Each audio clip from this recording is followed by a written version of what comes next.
அறிவே மனம். உங்கள் உளவியல் சகோதரி எம்எஸ்கே பிரியா. உங்கள் குழந்தைகளிடத்துல படிப்பு சார்ந்த, எழுத்து சார்ந்த பிரச்சனை இருந்துச்சுன்னா, அந்த குழந்தைகளை அடிக்கிறதோ அல்லது மற்ற குழந்தைகள்கிட்ட கம்பேர் பண்ணி சொல்கிறதோ தவிர்த்துருங்க.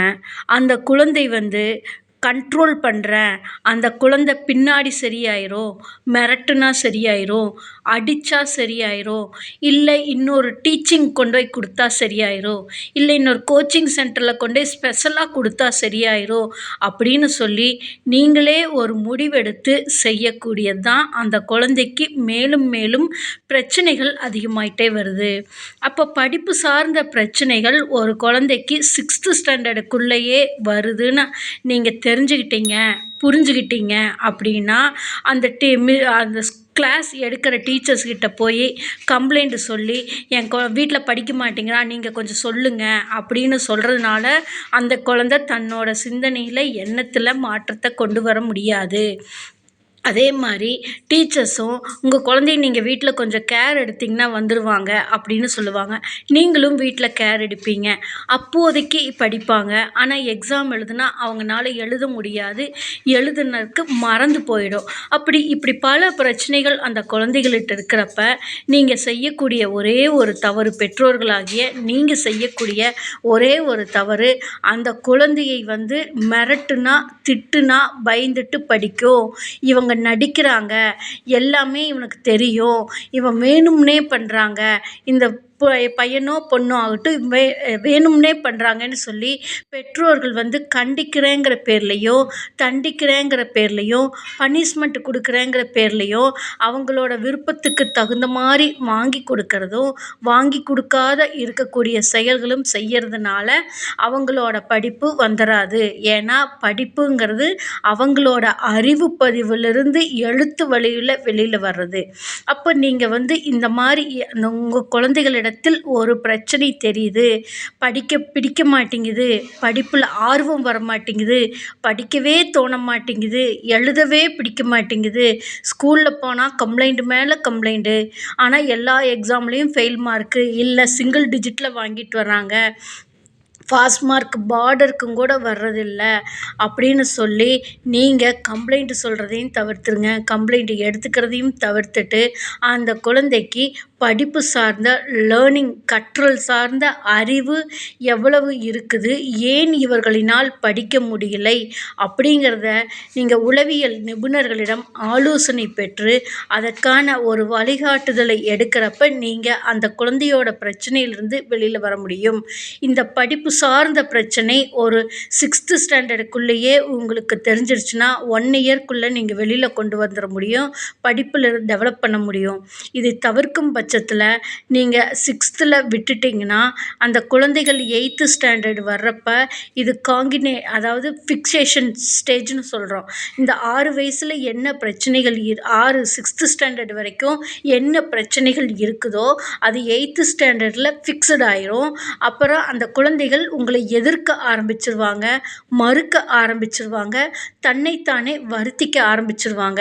இந்த ஸ்டேஜில் பெற்றோர்கள் என்ன பண்ணிடுறாங்க, அந்த குழந்தைகள் இப்படி தான் சின்னதுலேருந்து பண்ணிகிட்ருக்குறான், இவங்களை கம்பல்சன் அடிப்படையில் தான் செய்ய வைக்கணும் அப்படின்னு சொல்லி பெற்றோர்கள் தன்னுடைய முயற்சிக்கும் அப்பால் அந்த குழந்தைகளை ஓவர் கேர் எடுக்கிறோங்கிற பேரில் எக்ஸ்ட்ரா கரிக்குலமில் கொண்டு போய் விட்டால் சரியாயிரும், படிப்பில் கவனம் தானாக வரும், அங்கே போய் ரிஸ்க் எடுத்துகிட்டு வர்றப்போ சரியாயிரும், கமிட்மெண்ட் ஃபுல்லாக கொடுத்தா சரியாயிரும் அப்படின்னு தொடர்ந்து அந்த குழந்தைகளை கமிட்மெண்ட்டுக்குள்ளேயே வச்சிருக்கிறதுனால தான் இன்றைக்கி பெரும்பாலும் குழந்தைகள் அடிக்கடி ஸ்கூலில் போய் மயக்கம் போட்டு விழுந்துடுறாங்க, படிப்பில் கவனம் இல்லாமல் இருக்கிறாங்க, அவங்களால கவனம் ஒரு இடத்துல இருக்க மாட்டேங்குது, எங்கேயோ சிதைந்துக்கிட்டே இருக்குது, படிப்பில் ஆர்வங்கிறதே வராமல் ஒரு கம்பல்சன் அடிப்படையில் மார்க் எடுத்துடுறாங்க.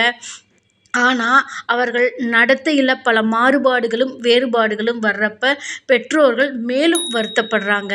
அப்போது ஒரு குழந்தைக்கு 6th ஸ்டாண்டர்டுக்குள்ளே படிப்பில் பிரச்சனைகள் வருதுன்னு பெற்றோர்கள் தெரிஞ்சுட்டா அந்த குழந்தைக்கு எக்ஸ்ட்ரா கரிக்குலம் தேவையில்லை, எக்ஸ்ட்ரா கோச்சிங் தேவையில்லை, எக்ஸ்ட்ரா டீச்சிங் தேவையில்லைங்கிறது பெற்றோர்கள் புரிந்து கொண்டு அவர்களுக்கு உளவியல் வழிகாட்டுதல் வழி கொடுக்குங்கிறத தெரிஞ்சுக்கோங்க. ஏன்னா உளவியல் அப்படிங்கிறது டெவலப்மெண்ட் அப்படிங்கிற அப்படிங்கிறது நீங்கள் என்னைக்கு தெரிஞ்சுக்கிறீங்களோ அன்னைக்கு தான் நீங்கள் வளர்ச்சியை நோக்கி செல்ல முடியும். பெரும்பாலும் சைக்காலஜி அப்படின்னாலே நோய்க்கு தான் நினைக்கிறாங்க. நோய்க்கு பார்க்கறது சைக்காட்ரிஸ்ட்டு, வளர்ச்சிக்கு பார்க்கறது சைக்காலஜி. இது பெரும்பாலும் படித்தவர்களுக்கு கூட தெரிவதில்லைங்கிறது தான் வருந்தக்கூடிய செயலாகவும் வருந்தத்தக்க செயலாகவும் இருந்துகிட்ருக்கு. அப்போ படிப்பு சார்ந்த பிரச்சனைகள் ஒரு குழந்தைக்கு உள்ளே இருந்துச்சுன்னா கம்பல்சன் அடிப்படையில் பெற்றோர்கள் செய்ய வைக்கிறீங்கன்னா இன்றைக்கே உங்களோட எண்ணம் சிந்தனையை மாற்றிக்கிட்டு அதற்கான மென்டார்ஷிப் ப்ரோக்ராம் எடுத்து வளர்ச்சிக்கான வழிகளை தேடுங்க. இதை தவிர்க்கும் பட்சத்தில் பின்னாளில் நீங்கள் ரொம்ப வருத்தப்படுவீங்க, வேதனைப்படுவீங்க. அதாவது எந்தெந்த மாதிரி பிரச்சனைகள் வருங்கிறது பெற்றோர்கள் நீங்கள் தெரிஞ்சுக்கோங்க. 6th ஒரு 10th வரைக்கும் கம்பல்சன் அடிப்படையில் அந்த குழந்தைய நீங்கள் ஆர்வத்தோடு இழுத்துட்டு போய் செய்ய வச்சா செய்வாங்க, மிரட்டுனா செய்வாங்க, திட்டுனா செய்வாங்க, ஏதாவது வாங்கி கொடுக்குறேன்னு சொன்னால் செய்வாங்க, எக்ஸ்ட்ரா கரிக்குலம் கொடுத்தா செய்வாங்கன்னு சொல்லி நீங்கள் வேலை மெனக்கெட்டு அழைத்து கொண்டு போய் செய்த செயல் அத்தனையுமே அற்ற செயலாக மாறிவிடும்.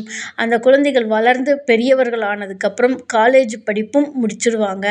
ஆனால் அவர்களால் வேலைக்கு போய் ஃபிட்டாக முடியாது. அவர்களினால் திருமண வாழ்க்கையிலும் இணைந்து செயல்பட முடியாதுங்கிறது தான் இன்றைய டிஜிட்டல் உலகத்தில் 25 வயசுக்கு மேலே இருக்கிற இந்த காலகட்டத்தில் நடந்துட்டுருக்குது. அப்போ அந்த மகனோ மகளோ வருந்தக்கூடிய செயலை பார்த்து நீங்கள் மறுபடியும் வருந்தக்கூடிய செயலாக மாறிவிடுது. அப்போ பிரச்சனைக்கு தீர்வு பெற்றோர்களிடத்தில் தான் உள்ளது. பெற்றோர்கள் என்னைக்கு புரிந்து கொண்டு தன்னுடைய குழந்தைக்கு எது தேவைங்கிறது தெரிஞ்சுக்கிறாங்களோ அன்னைக்கு தான் அந்த குழந்தைகளிடத்தில் வளர்ச்சி வரும்.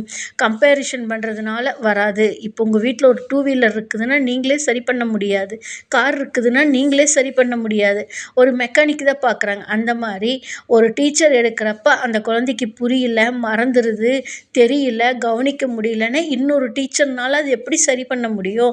அதுக்கான ப்ரொஃபஷனலை என்னைக்காவது தேடி இருக்கிறோமா அப்படின்னா நம்மளுக்கே தெரியல. அந்த குழந்தை எப்படி அதுக்குள்ளே கவர் ஆக முடியும்? இன்றைக்கும் பாருங்கள், 8 மணி நேரம் ஸ்கூலுக்கு போயிட்டு வர்றாங்க, 2 மணி நேரம் டியூஷனில் போய் படிக்கிறாங்கன்னு சொல்கிறாங்க. அப்போவும் அவங்க single digit, double digit border mark தான் எடுக்கிறாங்க. அப்போ பெற்றோர்கள் இன்றைக்கி என்றைக்காவது புரிஞ்சு பார்த்துருக்கீங்களா? அப்போ பெற்றோர்கள் என்ன நினைக்கிறாங்க, வீட்டில் இருந்தால் படிக்க மாட்டான், புக் எடுக்க மாட்டான், அங்கே போனால் படிச்சிருவாங்க, புக் எடுத்துருவாங்கன்னு நினைக்கிறாங்க. அந்த குழந்தை கம்பல்சன்லேயே கொண்டு வர்றப்போ தான் அந்த குழந்தைக்கு மேலும் மேலும் பாதிப்புகள் அதிகமாகி அவங்களோட நடத்தையிலும் பல பாதிப்புகளை ஏற்படுது. தவறான வழிகளுக்கும் சென்று விடுறாங்க, ஆர்வமற்ற நிலையில் இருக்கிறாங்க, மந்த நிலையில் இருக்கிறாங்க, அன்றாட வேலைகள் கூட செய்வதில் தடைகள் எழுது, அதிகமாக கோவப்படுவாங்க, டென்ஷன் ஆவாங்க, எடுத்தெறிஞ்சு பேசுவாங்க. இதெல்லாம் ஒவ்வொரு கட்டங்களை தாண்டி தாண்டி அவர்களுக்கு ஒவ்வொரு உளவியல் பாதிப்புகளையும் உளவியல் சிக்கல்களையும் ஏற்படுத்திவிடும். இதுக்கு நீங்கள் தேடக்கூடியது மருந்துனால எதையுமே மாற்ற முடியாதுங்கிறத நீங்கள் தெரிஞ்சுட்டு இவங்களோட அறிவு பதிவை மாற்றியமைத்தால் மட்டும்தான் இவர்களுடைய கவனிக்கும் திறனும் புரிந்து கொள்ளும் திறனையும் அதிகப்படுத்த முடியும். அதற்கான உளவியல் வழிகாட்டுதல் தான் எங்களுடைய எம்எஸ்கே லைஃப் கிளினிக் ஃபவுண்டேஷனில் எம்எஸ்கே மென்டாரிங் ப்ரோக்ராம் கொடுத்து கொண்டு வருகின்றோம். இது கற்றல் சார்ந்த அறிவு சார்ந்த சிகிச்சை முறையாகும்.